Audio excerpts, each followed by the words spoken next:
वही हमारे भूमियार समाज के साथ हुआ है। हमें सर्कस का शेर बना दिया गया।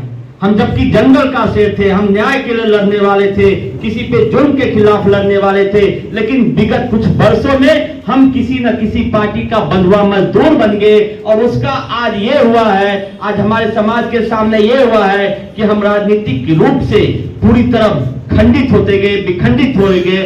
हमें पूरे राजनीति में, बिहार की राजनीति में एक मोहरा बनाया जाता है।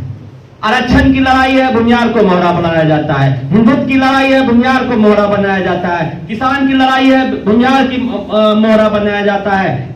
लेकिन जब पार्टियों की पद देने की बात होता है, राजनीतिक हिस्सेदारी की बात देने का होता है, तो हमें उससे अलग कर दिया जाता है। और अलग इसलिए कर दिया जा रहा है 20-25 साल से, क्योंकि हम लोग कहीं ना कहीं एक पार्टी की तरफ अंधभक्त हो गए हैं, वो चाहे जो भी पार्टी के हैं। और इसी का नतीजा है कि जब आजादी के बाद दिनकर जी को राज्यसभा सांसद पद से सुशोभित किया गया, लेकिन आजादी के 75 साल बाद भी हमारे समाज के कोई ऐसे पुरुष को न भारत रत्न दिया गया, न उनके नाम पे विश्वविद्यालय दिया गया, न उनके नाम पे एक महाविद्यालय भी खोला गया, सिर्फ इसलिए कि भाई भूमियार समाज से देने के लिए भूमियार समाज है। लेकिन अगर कुछ देने की बात होता है, अगर उसको कुछ पाने की बात होता है, तो भूमियार को अलग कर दिया जाता है। मैं आप लोगों से संक्षिप्त में एक ही चीज बोलूंगा, हम वोट देने वाले ना बने, वोट लेने वाले बने, नेतृत्व देने वाली ना बने, नेतृत्व करने वाली बने।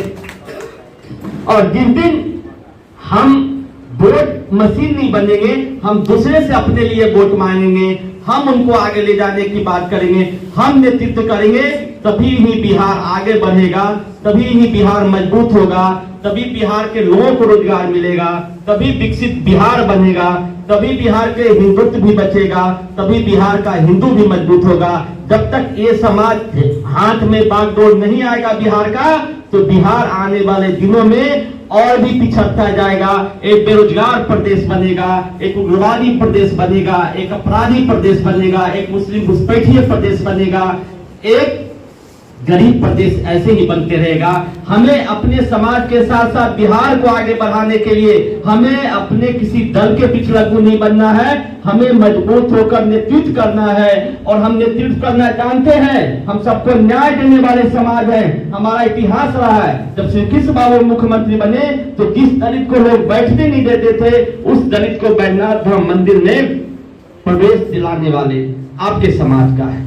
जब कोई शिक्षा का नाम तक नहीं जानता था, वैसे समय में सर गणेश दत्ती ने शिक्षा का अलग बनाया। जब किसानों मजदूरों का कोई आवाज उठाने वाला नहीं था, तो अपने ही समाज के मुख्यमंत्री के विपरीत, श्री कृष्ण बाबू के विपरीत, जमींदारों के विपरीत स्वामी सहजानंद जी अपने डंडा लेकर, अपने लाठी लेकर आंदोलन किया था और गरीब मजदूरों को न्याय दिलाने का काम किया था। तो यह समाज ऐसे है कि आपको सबके साथ लेकर चलने वाले हैं। मैं इसीलिए 100 बात की 1000 बात की एक ही बात करूंगा, अपना नेतृत्व बनाइए, अपना पार्टी बनाइए, अपनी मजबूती से लाइए। चूहा खाने वाले से लेकर हर समाज पार्टी बनाकर कहीं ना कहीं सौदेबाजी राजनीति कर रहा है। हमारे पास सब कुछ होते हुए, शिक्षा, बुद्धि, ताकत, पैसा, समर्थ होते हुए भी हम आज भीख मांगने बने हुए हैं। और राजनीतिक में, लोकतंत्र में जब तक आप राजनीति में मजबूत नहीं होंगे, जब तक आप सत्ता में भागीदारी नहीं होंगे, आप विघटन की ओर जाएंगे, आपको कोई नहीं पूछेगा। इसलिए लोकतंत्र में आप कितने भी मजबूत है, कितने भी आप होशियार है, आप देखते हैं जो आपके समाज का IAS ही है, IPS ही है, बहुत है इंटेलिजेंट, लेकिन उसको कहां भेज दिया जाता है? होम गार्ड ट्रेनिंग सेंटर में, फायर ट्रेनिंग सेंटर में, कहीं भी फेंक दिया जाता है। बहुत अच्छे वकील है, 50, 30 साल, 40 साल से वकालत कर रहे हैं, उनके निचले वाले जज बन जाते हैं, वो सिर्फ वकील के वकील रह जाते हैं। ऐसे हजारों उदाहरण है, लाखों उदाहरण है। मेडिकल फील्ड में लीजिए, कहीं भी।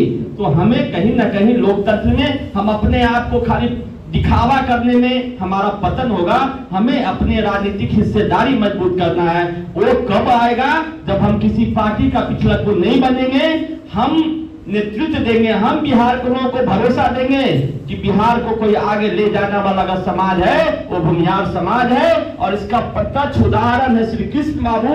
जब देश आजाद हुआ था, तो जिस तरह तमिलनाडु की आर्थिक उन्नति थी, कर्नाटक की आर्थिक स्थिति थी, आंध्रा की थी, उससे हम मजबूत थे। गुजरात से हम कई गुना मजबूत थे, महाराष्ट्र के पैरेलल थे।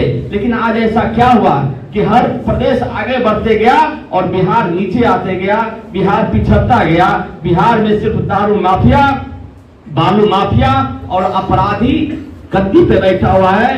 तो हमें समाज को मिलकर वोट, फिर से मैं बोल रहा हूं, वोट देने का मशीन ना बने, वोट दूसरे के लेने वाला मशीन बने। जिस दिन वोट दूसरे को लेकर आप नेतृत्व करने लगेंगे, उस दिन सरकार पे आपका होगा, सरकार आपका होगा, आपका बेटा मुख्यमंत्री बनेगा। और हम यही प्रण लेके चल रहे हैं कि 2025 में नहीं होगा, 2029 में होगा। बिहार के बेटा को मुख्यमंत्री बनाना है। और इसलिए नहीं बनाना है कि भाई लालू के सरकार आया तो हम दूसरे जातियों को मारने के लिए, काटने के लिए, हिंसा करने के लिए। बिहार के बेटा को मुख्यमंत्री इसलिए बनाना है, बिहार के उन्नति के लिए, बिहार के प्रगति के लिए, बिहार के महिलाओं के सुरक्षा के लिए, बिहार के युवाओं को रोजगार देने के लिए, बिहार के बेटियों को डॉक्टर इंजीनियर बनाने के लिए। हमें इसलिए सरकार में आना है। हमें इसलिए सरकार में नहीं आना है कि बालू माफिया समाज को बनाना है, अपराधियों को संरक्षण देना है, मुस्लिम घुसपैठियों को संरक्षण देना। इसलिए नहीं हम सरकार बनाने का सोच रहे हैं। हमें सरकार बिहार की धरती को उन्नति और विकसित करने के लिए। सभी को बहुत बहुत बधाई।